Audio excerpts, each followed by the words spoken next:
Astrologer Ramakrishna Ghosh. আমার এই channel অর্থাৎ অ্যাস্ট্রোলজার রামকৃষ্ণ ঘোষ চ্যানেলের পক্ষ থেকে জানাই আপনাদের সকলকেই স্বাগত। আশা করি ঈশ্বরের কৃপায় আপনারা সকলেই ভালো আছেন। আমি বিভিন্ন রাশির মাসিক রাশিফল নিয়ে আলোচনা করছিলাম। আজকে আমার আলোচনা কর্কট রাশির কয়েকটি ভবিষ্যৎবাণী, যা 100% সত্যি হবে।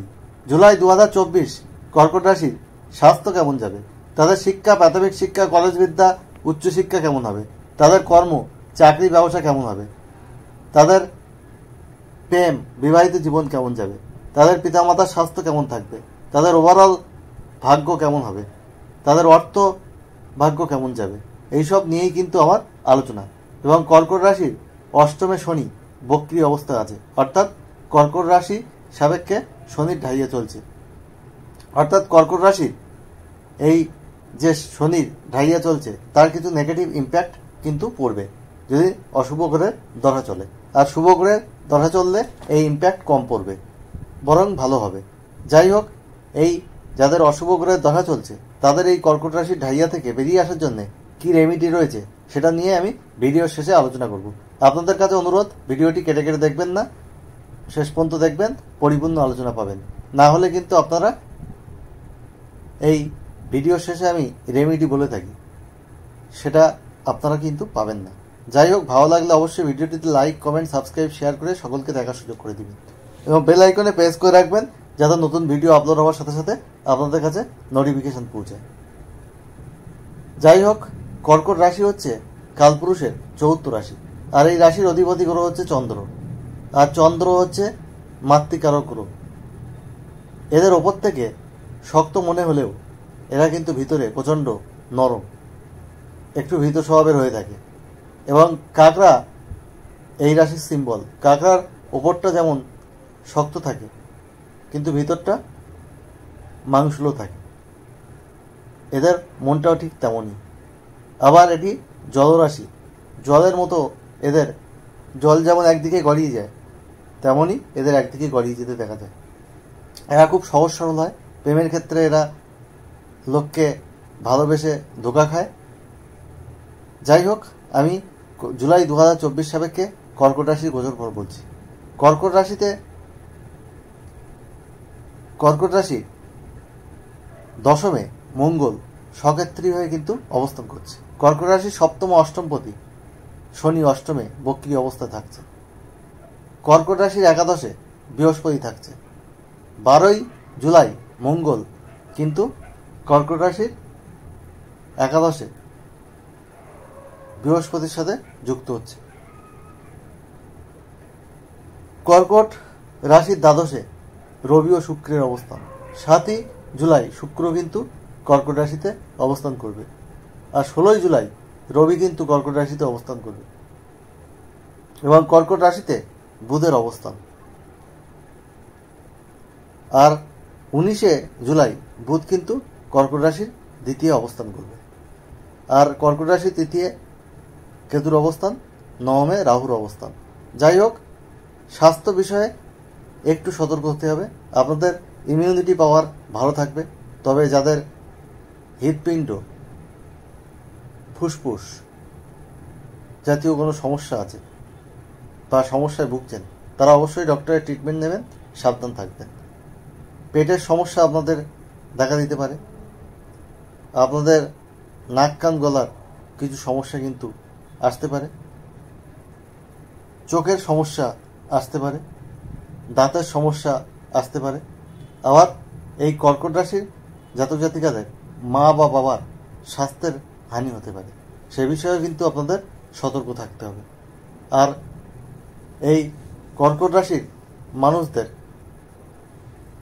যেটা বলবো, স্বাস্থ্যের জন্য আপনারা নিয়মিত খাদ্যাভ্যাস, যোগব্যায়াম, শরীরচর্চা করুন এবং হাঁটাচলা করুন, তাহলে অনেক নেগেটিভ ইম্প্যাক্ট থেকে আপনারা কিন্তু বেরিয়ে আসতে পারবেন।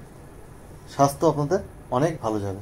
আর এই কর্কট রাশির বিদ্যার জায়গায় বলি, আপনাদের কর্কট রাশির হচ্ছে চতুর্থপতি হচ্ছে শুক্র, পঞ্চমপতি হচ্ছে মঙ্গল। মঙ্গল আপনাদের পঞ্চমপতি হয়ে দশমে থাকছে, কিন্তু চতুর্থপতি শুক্র আপনাদের 7ই জুলাই পর্যন্ত দ্বাদশে থাকছে, তারপরে কিন্তু আপনাদের রাশিতে গোচর করছে এবং সেখানে বুধ শুক্রের একটা লক্ষ্মীনারায়ণ যোগ কিন্তু তৈরি হচ্ছে। যাই হোক, আপনাদের বিদ্যার জায়গা মোটামুটি ভালো রয়েছে। আপনাদের উচ্চশিক্ষার ক্ষেত্রে কিন্তু কিছু বাধা রয়েছে। নবমে রাহুর অবস্থান, কিছু কিছু ক্ষেত্রে কনসেন্ট্রেশনের অভাব দেখা যাবে, যেহেতু শনির ঢাইয়া চলছে। আপনাদের পড়াশোনা আরও মনোযোগ বাড়াতে হবে। যদি অশুভ গ্রহের দশা চলে, আপনারা কিন্তু এক্সপেক্টেড রেজাল্ট পড়াশোনা অনেক সময় নাও পেতে পারেন।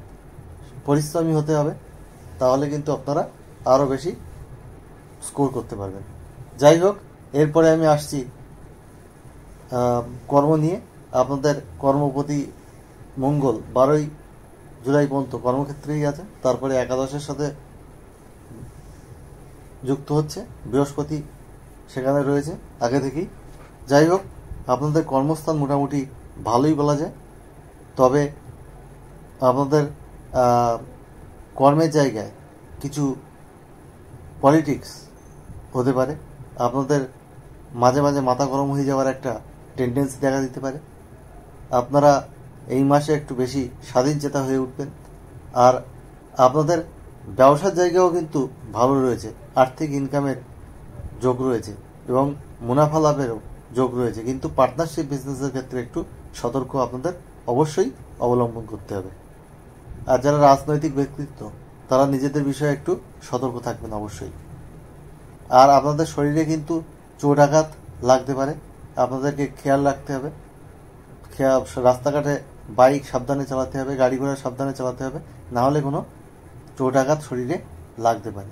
শনি আপনাদের বক্রী হয়ে রয়েছে, সপ্তমপতি অষ্টমে বক্রী হয়ে রয়েছে। এরপরে আমি আসছি আপনাদের প্রেমের ক্ষেত্রে আপনাদের কিছু সন্দেহের সৃষ্টি হবে, ফলে এই সন্দেহ আপনাদের ত্যাগ করতে হবে।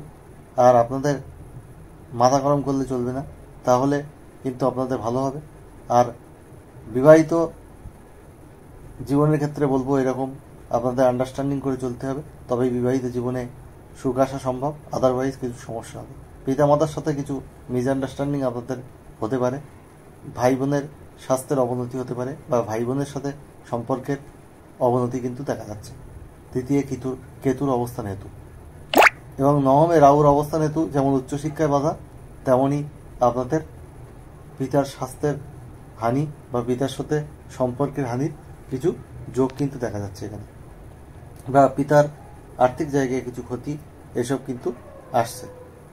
আর আপনাদের ওভারঅল যারা জব করছেন বা বিজনেস করছেন, তাদের ওভারঅল কর্ম কিন্তু ভালো রয়েছে। তবে আপনারা বসের সঙ্গে সুসম্পর্ক রাখার চেষ্টা করুন, না হলে কিন্তু কিছু সমস্যা আপনাদের ক্ষেত্রে আসতে পারে। যেহেতু শনির ঢাইয়া চলছে, আপনাদের এই সময় পরিশ্রম বেশি করতে হবে। পরিশ্রম অনুপাতে অনেক সময় ফল নাও আসতে পারে। আর আপনাদের বলবো যে আপনাদের আর্থিক জায়গা কিন্তু ভালো রয়েছে। মাসের দ্বিতীয়ার্ধে যারা কর্মের চেষ্টা করছেন, তাদের কর্মব্যাপ্তির কিন্তু যোগ রয়েছে। যারা সরকারি চাকরির সাথে যুক্ত, তাদের মাসের দ্বিতীয়ার্ধেও কিন্তু ভালো রয়েছে। এবং প্রেম বা বিবাহের ক্ষেত্রে কিছু বাধা রয়েছে, সেটা আগেই বললাম।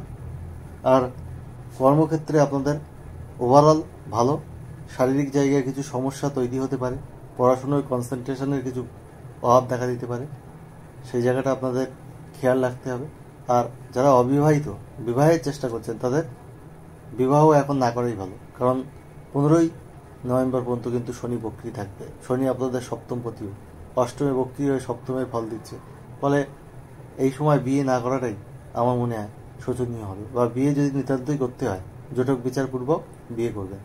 যাই হোক, আপনাদের যে অশুভ কিছু রয়েছে, সেটা থেকে বেরিয়ে আসার জন্য অবশ্যই শনির বীজ মন্ত্র প্রতিদিন 8 বার পাঠ করতে হবে সূর্যাস্তের পর, পশ্চিম দিকে মুখ রেখে। ওম রাম প্রিম প্রোম শনিশ্চরায় নমঃ। আর আপনাদের প্রতিদিন চন্দ্রের বীজ মন্ত্র পাঠ করতে হবে জোর সংখ্যায়, পূর্ব দিকে মুখ রেখে সূর্যাস্তের পর। এই চন্দ্রের বীজ মন্ত্র ওং শ্রাম শ্রীম শ্রোম সচন্দ্রায় নমঃ। আর আপনাদের ক্রিম কালার, সাদা কালার, লাল কালার, গোলাপি কালার বেশি ব্যবহার করতে হবে। হলুদ সোনালী কালার অবশ্যই বেশি ব্যবহার করবেন। নীল, আকাশি, সবুজ, কালো, ধূসর এইসব রং কম ব্যবহার করবেন। তাহলে জীবনে কিন্তু আপনাদের পজিটিভিটি অনেক বাড়বে, নেগেটিভিটি কিন্তু আপনাদের কমে যাবে। আর যেটা আপনারা করবেন, ফ্রিতে আপনারা একটা হোয়াটসঅ্যাপে কোশ্চেন করতে পারেন date of birth, time, place দিয়ে। তবে তাড়াহুড়ো করলে হবে না, ফার্স্ট কাম ফার্স্ট সার্ভ বেসিসে আমি এই সার্ভিস প্রোভাইড করব, একটু দেরি হবে, ওয়েট করতে হবে আপনাদের। আর তাছাড়া আমার কাছ থেকে অনলাইনে হরস্কোপ করে নিতে পারেন। অন্য অ্যাস্ট্রোলজার যা ভিজিট নেয় তার 5 ভাগ 1 ভাগ ভিজিটে আমি কিন্তু করে দিই।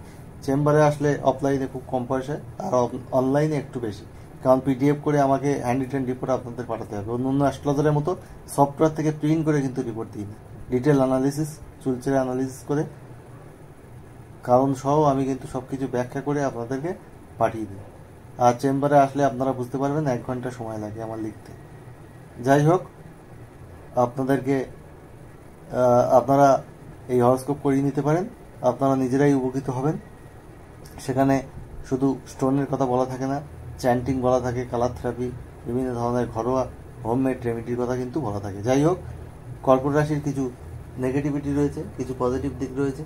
জুলাই 2024 সব কর্কট রাশির মানুষের জীবন সুখ সমৃদ্ধি আনন্দে ভরে উঠুক, ঈশ্বরের কাছে এই প্রার্থনা করে আজ এখানেই শেষ করছি। আবার খুব তাড়াতাড়ি নতুন আলোচনা নিয়ে আপনাদের সামনে হাজির হব। আপনারা সবাই ভালো থাকুন, এটাই আমার কাম্য।